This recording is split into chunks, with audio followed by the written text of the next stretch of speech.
국민의힘 김정재 의원 스튜디오에 직접 나오셨습니다. 안녕하십니까? 네, 안녕하세요. 반갑습니다. 네, 자 국회 상황 질문 좀 드려보겠습니다. 네. 27일 이재명 대표 체포 동의안 표결이 이제 이루어지는데 일단은 민주당 쪽 보면 부결 쪽이 좀 더 많은 것 같아요. 네, 사실 뭐 부결로 밀어붙일 거라는 건 네. 기정사실인 것 같고요. 예행 연습을 많이 했지 않습니까? 일단 노웅래 의원. 체포 동의안 때도 한번 연습했고요. 또 이상민 그 장관 탄핵할 때도 때. 또 한번 연습을 했습니다. 그래서 이렇게 특히나 또 대표가 직접 표단속을 이재명 대표가 직접 나서서 단속을 하고 또 단일 대우를 주문하고 뭐 그런 것 같습니다. 그리고 특히나 의원들이 지금 현재 굳이 내가 총대를 메고 아니다라고 바른 소리를 안 하시는 것 같아요. 왜냐하면은 앞으로 기소될 게 뭐 기정사실 아니겠습니까? 그리고 또 이후에 보면은 또 이제 재판을 받는 과정에서 그 이재명 대표가 대표 역할을 사실 제대로 잘 할 수가 없죠. 그리고 또 제2의 이제 체포 영장들이 계속 올 거 아닙니까? 네. 지금 제일 큰 게 대북 송금한 것. 그래서 아마 지금은 좀 침묵하고 있는 것 같은데 이러다가는 결국은 저는 민주당이 여론이 악화되고 총선에도 나쁜 영향을 미치지 않을까 생각하고 있고요. 사실 이런 와중에도 금쪽 같은 조언들을 비판을 많이 하지 않습니까? 네. 김혜영 의원이나 김혜연 전 최고위원이나 전 또 의원, 이상민 네. 의원이나 뭐 심지어는 조기숙 전 정무수석인가요? 네. 까지 나서서 이렇게 뭐 이재명 대표 없어도 민주당은 절멸하지 않는다라는 이야기를 하는데 이런 좋은 지금은 안 들리겠죠. 네. 근데 뭐 일각에서는 이탈표도 좀 있을 것이다. 국민의힘 쪽에서 얘기를 하고 있는 것 같은데 이탈표가 많이 있을까요? 근데 이게요 비밀 무기명 투표지만요 예. 이게 이탈표 한 기가 막히게 찾아내거든요. 그래서 못 한다는 거예요? 그래서 저는 하는 게 쉽지 않을 것이다. 이탈표를 알아낸다. 네. 너 이탈했지 이렇게. 예. 그리고 또 어차피 뭐 내 한두 표 부결시킨다, 반대한다고 해서 이게 통과가 되지 않을 게 아니니까. 예. 저는 이전 두 번의 예행 연습을 통해서 이번에 이탈표가 거의 없을 거라고 저는 생각을 오히려 합니다. 없을 것이다. 네. 그러니까 두 번, 세 번 예를 들어서 체포 동의안 올라오면 그때는 가결될 것이다 이렇게 보시는 건가요? 그때는 이제 당이 점점 지금도 여론이 악화되고 있지 않습니까? 네. 여론조사가 뚝뚝 급나가고 있습니다. 그 이재명 지금 이 당이 모든 이게 사실 이재명 대표의 이 범죄 행위가 아니고 성남시장 재직 시절에 이 토착 비리거든요. 그리고 지난 1년 반 동안 이 얼마나 많은 진짜 그 정말 기가 막힐 정도의 그런 내용들이 쏟아져 나왔습니까? 그러니까 국민들은 여기에 대해서 알고 있는 겁니다. 그래서 이런 그 지역 토착 비리를 과연 이렇게 감싸주는 게 맞는가 아니라는 거예요. 국민들은. 그래서 지금 중도층이 빠져나가고 호남 빼고는 모두 지금 지금 빠져나가고 있지 민주당 않습니까? 민주당 지지율이요. 예. 그러다 보니까 이런 식으로 빠져나간다면 이번에는 부결을 시키겠지만 다음에 2차 또 체포 동의안이 올 경우에 또다시 과연 부결할 수 있을까? 네. 과연 그때도 또 부결하게 되면은 그야말로 이제 망하는 길로 가는 거죠, 민주당이. 이런 건 어떻습니까? 지금 불체포 특권은 국회의원인데 이제 대통령 같은 경우는 형사상 불소추 특권이 있잖아요. 네. 민주당에서는 이 대표 불체포 특권 내려놓으라 말하기 전에 대통령 형사상 불소추 특권도 내려놔라. 이런 얘기가 나왔어요. 저는 국회에서 보장한 불체포 특권이라든지 국회의원에 대한 불체포 특권 그리고 대통령에 대한 형사상 불소추 특권 같은 것은 저는 필요하다고 봅니다. 이게 오용 남용이 되는 게 문제죠. 그리고 지금 이재명 대표에게 불체포 특권 내려놓으라 이러는 건 어떻게 생각하면 상당히 정치적 발언인데 왜 그러냐면은 이재명 대표가 불체포 특권 난 필요 없다. 그렇게 얘기를 하셨거든요. 나는 너무 깨끗한 정치인이고 죄를 짓지 않는 청렴한 정치인이기 때문에 나는 한 점 부끄러움이 없기 때문에 나한테는 불필요하다라고 본인이 직접 이야기를 하셨기 때문에 그렇다면 불체포권 특권 내려놓고 당당하게 그 영장 실질 심사 받아라라고 이야기를 하는 건데요. 저는 개인적으로는 뭐 지금 이재명 대표에게 지금 불체포 특권 내려라는 건 그런 맥락에서 얘기하는 것이고 기본적으로 형사상 불소추 특권이나 아니면 불체포 특권은 헌법에서 헌법에 있는 거니까. 헌법에서 뭐 안정적 국정 운영을 위해서 뭐 불소추 특권이 있는 거고요. 또 행정부의 그런 어떤 권한 오남용을 방지하기 위해서 국회의원의 또 자율권, 자주권을 보장하기 위해서 불체포 특권이 있는 거라서 기본적으로는 필요하죠. 근데 이제 유시민 작가가 최근에 좀 얘기로 보면 검찰 수사 관련해서 윤석열 대통령이 시켰다고 보는 게 합당하다 이런 주장을 했더라고요. 그런 부분은 어떻게 보십니까? 아니 검찰이 뭐 대통령이 시키고 말고가 어디 있겠습니까? 지금 이번은 네. 이번에 이 과연 검찰 수사가 지금 권한의 오남용인가 아니면은 검찰 수사가 이 청남시장 재직 시절에 있었던 토착 비리를 제대로 수사해야 되는 것인가 네. 이것의 판단인 것 같거든요. 오남용인가 제대로 수사하는 것인가. 제대로 지금 당연히 정당한 수사인가 아니면 오남용인가 네. 이거는 우리가 아무리 주장을 해도 서로 각자가 옳다고 할 겁니다. 그렇다면 이 모든 걸 지켜보는 국민들이 저는 판단하지 않을까. 그래서 저희가 여론에 예의주시를 하는 거죠. 여론이 중요하다 그래서. 지금은 분명히 지금 저는 이렇게 민주당이 사실 지금 국민의힘이 뭐 썩 뭐 잘하고 있는 것도 없는데 이렇게 급하락하는 것은 이번에 이재명 대표 감싸기에 올인하는 민주당 모습을 보면서 실망을 하는 거고 제2의 조국 사태를 보는 것이 아닌가. 예, 그런 생각이 듭니다. 자, 그런가 하면 어제 정의당은 대장동 50억 특검 이렇게 법안을 발의를 했습니다. 네. 자, 이게 국민의힘 입장이 없어요. 아직 국민의 입장이 정확한 입장이 없어가지고 50억 클럽 특검. 이 특검에 대해서는 혹시 개인적 의견은 어떻습니까, 의원님께서는? 저는 개인적으로 이번에 곽상도 사건의 이 판결은 사실상 50억 퇴직금 30대가 50대 퇴직금을 받는다는 국민들 누구나 다 납득하시기 힘들 겁니다. 저도 마찬가지고요. 네. 그런데 이 사건을 저는 왜 이렇게 됐냐고 보니까 이게 기소가 될 때 문재인 대통령 대선 전에 그러니까 소위 문재인 검찰이 이거를 수사를 한 겁니다. 수사를 해서 기소를 했죠. 그러니까 제대로 수사를 저는 했는지 의심스럽습니다. 아하. 그리고 이제 이게 윤석열 정부가 들어와서 지금은 또 지금 이번에 법원에서 이게 무죄로 났지 않았습니까? 이 부분에 대해서는 물론 남욱한테 받은 정치자금법은 유죄로 났습니다만 이 부분은 무죄로 났는데 이거는 빨리 한동훈 장관이 얘기했다시피 새로운 검사들을 투입을 해서 제대로 끝까지 제대로 수사해서 2심에서 제대로 밝혀야 될 것 같습니다. 그래서 이 아들의 퇴직금과 또 곽상도 의원의 청탁의 연관관계를 입증한다 그러면 2심에서는 다른 결과가 나올 거라고 보고요. 이제 이원석 검찰총장 하에 새로운 검사들이 한번 여기에 맡겨서 한번 지켜볼 일이고요.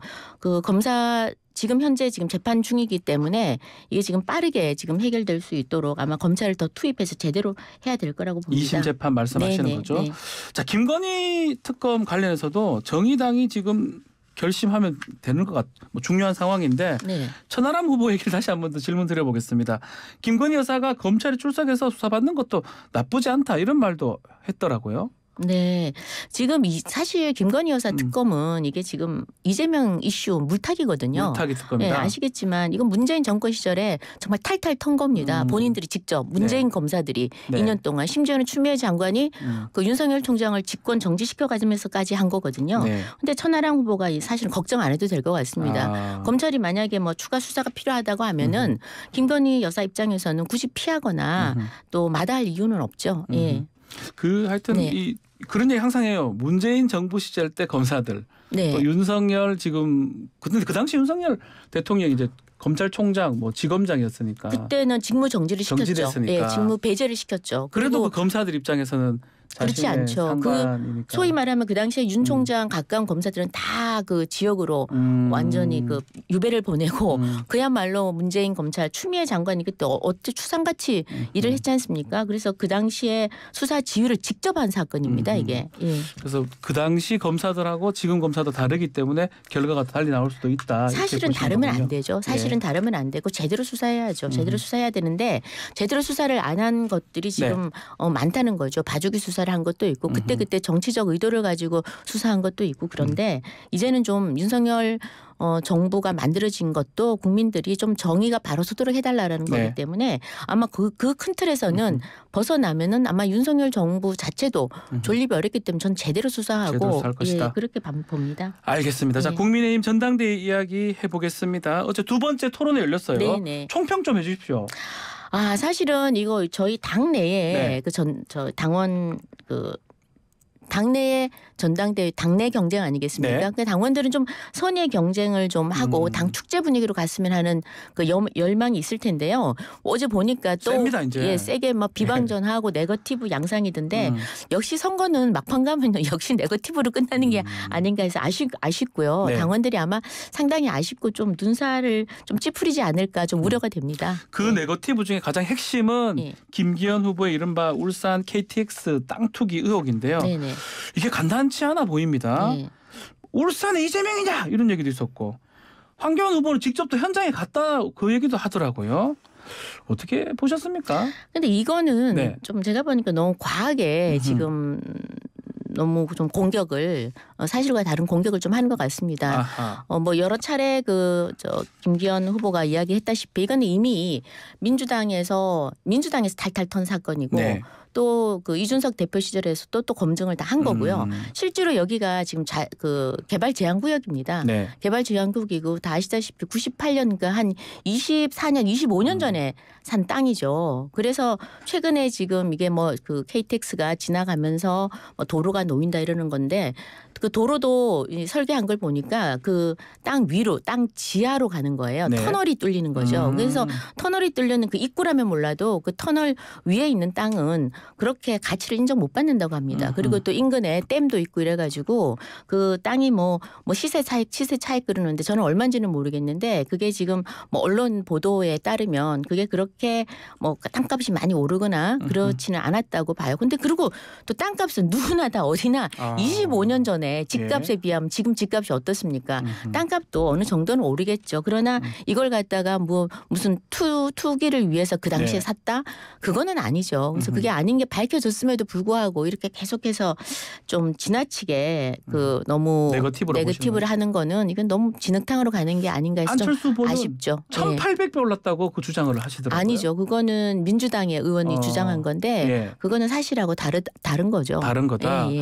자, 그러면 지금 뭐 아니면 말고식으로 막 지르는 것 같아요. 근데 정치인들은 말하는 거, 그다음 페이스북에 쓰는 거는 언젠가는 자기의 자기에게 그대로 돌아옵니다. 부메랑에 대해서 돌아오기 때문에 저는 요즘 같이 이렇게 다 이렇게 기록이 남고 기록이 남기 때문에 다들 좀 자중을 했으면 좋겠습니다. 한 가지만 더 여쭤보면 그 98년도가 아마 김기현 후보가 30대 후반 정도일 때인데 그때 은퇴 고려해서 땅을 샀다. 이 부분이 좀 맞나 이런 얘기도 있는 것 같아요.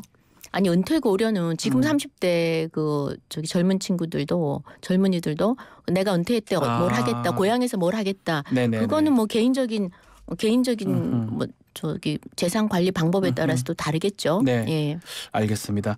선관위에서는 지금 뭐 검증은 할 수 없다라는 식으로 지금 나왔는데 이 선관위가 이게 좀 중립적이지 않다 이런 평도 있는 것 같습니다. 만약에 김기현 후보가 불편한 게 있다면 이렇게 직접적으로 검증을 요청을 하지 않겠죠. 검증을 요청했지 않습니까? 쪽이 김기현 후보 측입니다. 김기현 후보가 좀 검증을 좀 해달라. 더 이상 이런 식으로 진흙탕으로 가는 건 바람직하지 않으니 다 내놓을 테니까 다 검증을 좀 해달라 그렇게 했죠. 알겠습니다. 자, 어제 뭐 TV 토론회 관련해서 한번 더 여쭙고 싶은 것 중에 하나가 윤핵관 얘기를 좀 하지 않을 수가 없는데 이준석 전 대표는 윤핵관 나쁜 사람들이 맞다 이렇게 계속 주장을 하고 있는데 의원님은 어떻습니까?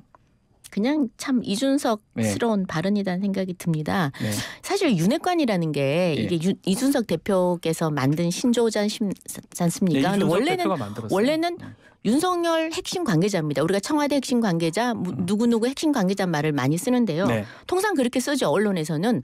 그러니까 윤핵관이라 그러면 윤석열의 핵심 관계자 같으면 지금 대통령실에 일하는 모든 사람들 비서실장이나 각 수석들을 다 윤핵관이라고 그러죠. 그리고 또 정치인들 중에서는 뭐 지금 윤핵관 아닌 사람이 어디 있겠습니까? 다들 핵심 관계자, 뭐 핵심까지는 아니겠지만 지금 저희가 이전에 뭐 한때는 친박이었고 또 친유였지만 지금 다 모두 다 대통령을 만든 다음에는 윤석열과 함께 가는 친윤 아니겠습니까? 근데 굳이 당의 비윤 또 심지어는 반윤으로 가려는 분들도 몇 분 계시기는 하지만 뭐 그건 제가 이 자리에서 언급을 하지 않겠습니다. 그런데 그건 사실 청년 정치인이잖아요. 이준석 대표는 우리 당의 자산이고 아직 갈 길이 멉니다. 그런데 이렇게 어떤 상대에 대해서 너무 이렇게 뭐 경계심이나 뭐 적개심을 나타내는 단어보다는 저는 배려와 좀 포용의 단어들을 좀 많이 썼으면 하는 그런 바람을 갖고 있고요.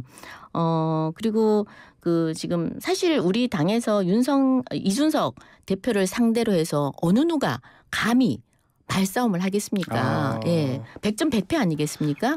그래서 저는 그 이제는 그래도 우리 당의 대표까지 하신 분 아니겠습니까? 그리고 저는 개인적으로 제가 이준석 대표 앞에서 직접 얘기를 했지만 제가 맨 처음 이준석 대표 그 정치권에 입문할 때도 굉장히 참 대단한 분이다라는 생각을 많이 했었거든요. 네. 그런데 지금 이제 시간이 갈수록 이렇게 너무 이 정말 말싸움 또 말꼬리 잡기 이런 쪽으로 가니까 좀 많이 불편해하는 것 같아요. 당원들도. 당원들도. 예. 그리고 이제 이런 것을 보는 당원들도 좀 지쳐하는 것 같고 좀 식상해하는 것 같고 이제 좀 점잖은 정치 좀 그런 걸 했으면 좋지 않겠나 그런 생각이 듭니다. 알겠습니다. 그리고 윤핵관이 우리가 사실은 다 그 윤 대통령과 함께 국민에 대해서 무한 책임을 져야 됩니다. 집권 여당 아니겠습니까? 네. 그래서 이렇게 윤핵관으로 다 몰아붙여 버리면은 윤석열과 함께하는 분들을 다 그 어떤 간신몰이로 해버리면은 누가 일을 함께하겠습니까? 대통령 혼자 일하겠습니까? 그러니까 대통령을 고립시키는 말이다 그런 생각을 합니다. 아마 그렇게 뭐 이준석 전 대표라든지 천하람 후보라든지 주장하는 취지는 공천 관련과 비슷한 것 같아요. 윤핵관 공천이 되면 안 되는 거 아니냐 이런 뉘앙스로 주장을 하는 것 같거든요. 근데 지금 전당대회 때 제가 지난번에 나와서 얘기는 전당대회 때 왜 이렇게 공천 얘기를 많이 하시는지 모르겠어요. 지금 당대표 뽑는 거거든요. 당대표 지금 1년 동안 당을 지금 이끌 윤석열 대통령 취임 이후에 최초로 이제 전대를 하는 겁니다. 그래서 전대죠. 정말 민생을 위해서 민생을 좀 챙길 우리 그 정부 여당이 돼야 되고 지금 할 일 너무 많습니다. 3대 개혁도 해야 되고요. 지금 국민들이 굉장히 어려워합니다. 이제는 정말 호흡을 맞춰가지고 민생에 올인을 해야 됩니다. 그러려고 그러면은 당 대표 잘 뽑아서 같이 그 진짜 모든 정책에 대해서 우리 당에서도 일사불란하게 같이 공부하고 연구하고 어떤 정책을 내놔야 국민들 또는 앞으로 미래 세대를 위해서 우리가 제대로 대한민국을 이끌어 갈 것인가 여기에 대한 고민을 하는 그런 그 당 지도부가 돼야 되거든요. 근데 지금 자꾸 공천 얘기를 하니까. 근데 그 맞는 말씀, 옳은 말씀이 맞는 말씀인데 내년 총선을 이제 이 당 대표가 지휘를 하니까 너무 이르지 않나요? 그래도 이제 총선은 이제 거의 1년 전부터 한다면 이 당 대표가 내년 총선을 직접 지휘를 하니까 공천은 다 아시겠지만 이 공천은 사실은 공천은 당대표가 좌지우지를 전혀 못합니다. 결국은 공천이라는 거는 당은 당규에 따라서 당에서 구성한 공간에서 하는 거고요. 또 제가 공천이라는 게 사실은 그 시스템만 갖고 하는 게 아닙니다. 시스템 공천은 기본이 돼야 되고요. 그때 시대 정신에 맞는 그런 또 후보를 배출해야 되기 때문에 어떻게 생각하면 고도의 정치적 행위고 또 종합 예술입니다. 그래서 저는 당대표 뽑는 자리에 벌써부터 계속 공천 얘기를 하는 것은 조금 부적절하지 않나 그런 생각을 합니다. 요거 마지막으로 한번 질문 드려보겠습니다. 김기현 후보 의견이긴 합니다. 내년 총선 얼굴은 윤석열 대통령이 돼야 되지 당대표가 돼서는 안 된다. 그렇죠. 그 얘기도 공감을 하십니까? 그럼요. 내년 총선은 뭐겠습니까? 대통령 중간 평가입니다. 그럼 대통령의 지지율 정말 그 당시에 제대로 했나 못했나 이게 결정적인 영향을 미치는 거죠. 그래서 그래서 대통령의 성공 없이 대통령이 제대로 일하지 않고서는 총선 승리라는 건 없습니다. 또 대통령이 제대로 일하기 위해서는 또 그 국회에서 과반을 넘어야 하면 또 일을 제대로 할 수 있고요. 이게 정말 닭이 먼저냐 알이 먼저냐 이건데 정말 이번 같은 경우에는 결국은 정권이 성공하기 위해서는 대통령과 당이 하나가 돼서 호흡을 맞춰서 일할 수밖에 없다. 이게 결론이죠. 알겠습니다. 다음 주에 다시 또 인터뷰를 하겠습니다. 오늘 감사합니다. 네, 감사합니다. 김정재 국민의힘 의원과 함께했습니다.